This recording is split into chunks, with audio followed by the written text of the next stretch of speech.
கிறிஸ்துவுக்குள் அருமையானவர்களே, இந்த நாளில் இயேசு கிறிஸ்து சிலுவையில் மொழிந்த இரண்டாவது வார்த்தையும் அதை குறித்த சிந்தனையும் உங்களோடு பகிர்ந்து கொள்ளப் போகிறேன். நமது இரட்சகராகிய இயேசுவை சிலுவையில் அறைந்தபோது வலது பக்கத்திலும் இடது பக்கத்திலும் ஒவ்வொரு குற்றவாளிகளை அறைந்தார்கள். அக்கிரமக்காரில் ஒருவனாக எண்ணப்பட்டார் என்கிற வேத வாக்கியம் அதனாலே நிறைவேறிற்று. சிலுவையில் அறையப்பட்ட குற்றவாளிகளில் ஒருவன், நீ கிறிஸ்துவானால் உன்னையும் எங்களையும் ரட்சித்துக்கொள் என்று அவரை இகழ்ந்தான். கிறிஸ்து எப்படிப்பட்டவர் என்றும் யார் என்றும் அவருடைய அன்பையும் வல்லமையும் அறியாமல் அப்படி பேசினான். மறுபக்கத்தில் அறையப்பட்ட குற்றவாளி அவரை நோக்கி, நீ இந்த ஆக்கினைக்குட்பட்டவனாய் இருந்தும் தேவனுக்கு பயப்படுகிறது இல்லையா? நாமோ நியாயப்படி தண்டிக்கப்படுகிறோம். நாம் நடப்பித்தவைகளுக்கு தக்க பலனை அடைகிறோம். இவரோ தகாதவன்றை நடப்பிக்கவில்லையே என்று அவனை கடிந்து கொண்டு இயேசுவை நோக்கி, ஆண்டவரே, நீர் உம்முடைய ராஜ்யத்தில் வரும்போது அடியேனை நினைத்தருளோம் என்று சொன்னான். இந்த குற்றவாளி தன்னுடன் சிலுவையில் தொங்கிக் கொண்டு இருப்பவர் ஆண்டவர் என்றும் வரப்போகும் ராஜா என்றும் முழுமையாக அவன் நம்பினான். அது மட்டும் இல்லை, அவன் தேவனுக்கு பயப்பட்டான்.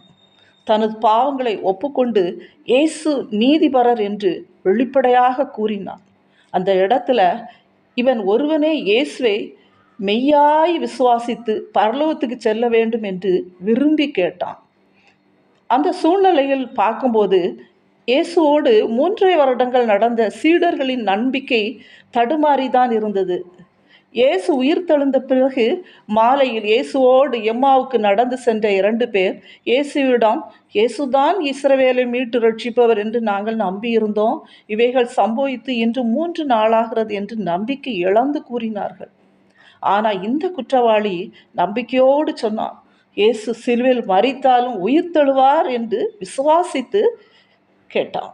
அவனுடைய விசுவாச அறிக்கைக்கு இயேசு மேன்மையான ஒரு பதிலை கூறினார். இன்றைக்கு நீ என்னுடனே கூட பரதீசில் இருப்பாய் என்று மெய்யாகவே உனக்கு சொல்லுகிறேன் என்றார். மரித்த பின்பு தேவனுடைய ராஜ்யத்துக்கு செல்ல விரும்பின அந்த குற்றவாளியை இயேசு மன்னித்தது மட்டுமல்ல, தம்மோடு கூட பரதேசுக்கு இளைப்பாறுகிற ஸ்தலத்துக்கு கொண்டு சென்றார்.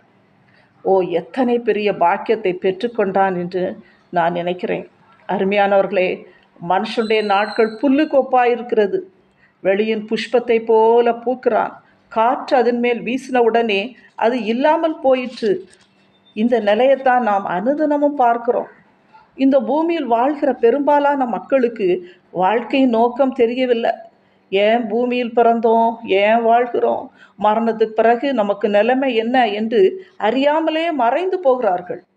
இந்த உலகத்தில் எந்த மனுஷனுக்கும் நம்ம நிரந்தரமான வாழ்க்கையை ஆண்டவர் அனுமதிக்கவே இல்லை. இது ஒரு தற்காலிகமான வாழ்க்கை தான். இந்த குறுகிய வாழ்க்கையில் நாம் செய்ய வேண்டிய மிக முக்கியமான கடமை உண்டு. சிலுவையில் அறையப்பட்ட குற்றவாளி பெற்றுக்கொண்ட பரலோக வாழ்வை இயேசு கிறிஸ்து மூலமாய் நாம் பெற்றுக்கொள்ள வேண்டும்.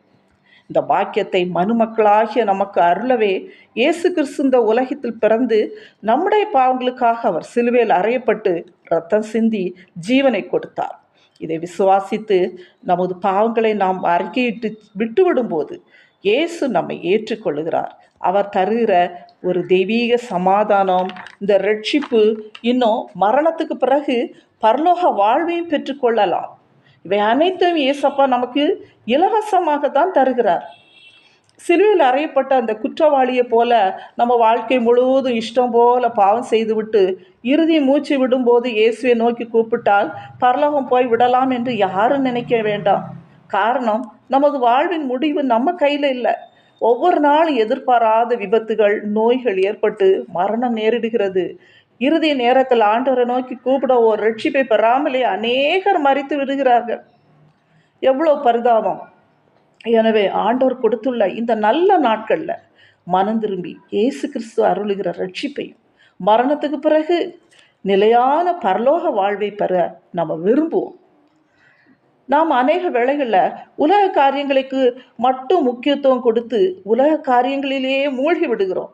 இதை குறித்து இயேசு கிறிஸ்து ஒரு ஓமை சொன்னார்.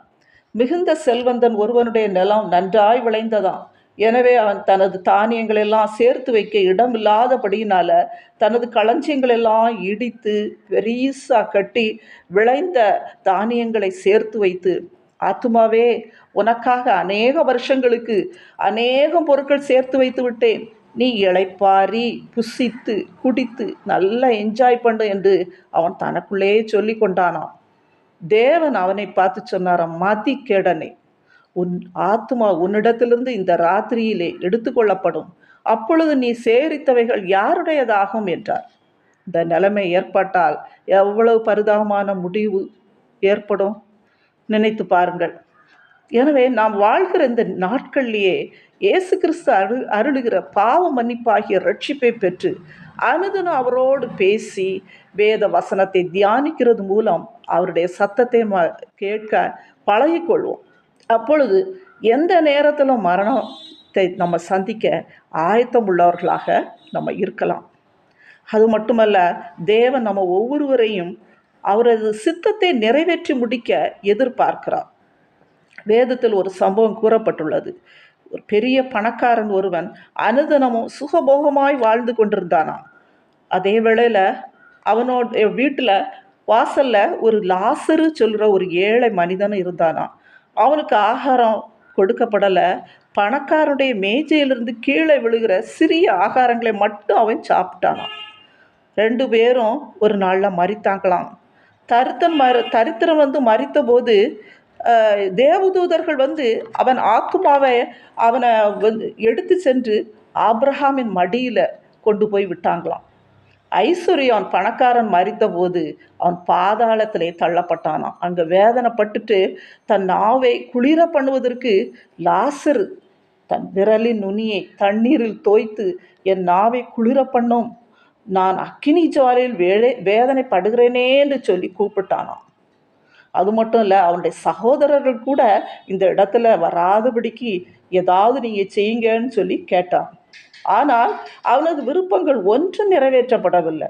காரணம், மரணத்துக்கு பின் எந்த ஆசைகளும் நிராகரிக்கப்படுகிறது. எனவே அருமையானவர்களே, இந்த உலக வாழ்வில் தேவன் நமக்கு நியமித்த நாட்களில் இந்த விலையேற பெற்ற ரட்சிப்பை பெற்று நமக்குன்னு ஆண்டவர் கொடுத்த சித்தத்தை நிறைவேற்ற நம்ம ஆண்டவருடைய கரத்தில் ஒப்பு கொடுப்போமா? ஜெபிப்போம். அன்புள்ள பரமபிதாவே, சர்வ வல்லவரே, எங்களுக்காக இந்த உலகத்தில் ஒரு குமாரனாக தோன்றி ரட்சிப்பை சம்பாதிக்க சிலுவையில் இரத்தம் சிந்தி மீட்டவரே, உம்மை நன்றியோடு துதிக்கிறோம் அப்பா. இந்த வேளையில் சுவாமி, இந்த செய்தியை கேட்கிற ஒவ்வொருவருக்காக நாங்கள் ஜெபிக்கிறோம் சுவாமி. இந்த பரலோக வாழ்வை நிச்சயத்தை பெற்றுக்கொள்ளாதவர்கள் யாராவது இருந்தால் உம்மை நோக்கி அவர்கள் கூப்பிடும்போது அவர்களுக்கு பாவ மன்னிப்பாகிய மீட்பை கிருபையாய் கொடுத்தரலும். ஒவ்வொருவரும் உடைய ராஜ்யத்தில் வந்து சேரும்படி பாக்கியத்தை கொடுத்தரலும். இவை எல்லாவற்றையும் இயேசு கிறிஸ்துவின் நாமத்தினாலே ஏறெடுக்கிறோம் பிதாவே. ஆமேன்.